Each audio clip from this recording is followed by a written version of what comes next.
سبحان الله. شايفين يا جماعة لحظة خروج الزغلول من البيضة؟ ده زغلول نفاخ.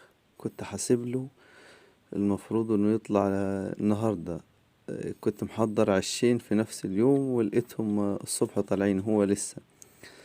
فجيت ابص عليه لقيت البيضة نائر، هو ونقر بسيط جدا يعني، والبيضة فيها زرق يعني كان هيكبس. فانا شلت نص البيضة زي ما انتوا شايفين من هنا وسيبته بقى يكمل.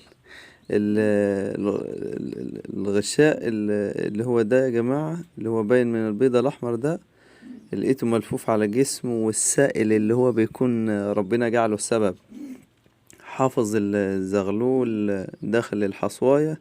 لقيته السائل جافف لأنه خلاص عدى ميعاده. والغشاء اللي هو باين من الحصواية ده لونه أحمر، لقيته باين على لقيته لازق على منقاره. فسلكته له وحوشته حتى ضفره هو شكله فيه دم او كده، مش عارف حابس دم جوه او كده. بعد ما يخرج بالسلامة ان شاء الله هنشوفه باذن الله ايه اللي حصل معاه. لابد من المتابعة المستمرة في وقت الحر ده. شايفين يا جماعة اللحظة دي يعني جميلة جدا، سبحان الله، يعني بتزيد ايمانك بالله سبحانه وتعالى. فانا حبيت اشاركها معاكم والله. لو عجبك الفيديو ما تنساش تدعمنا بلايك، تشترك في القناة وتفعل زر الجرس.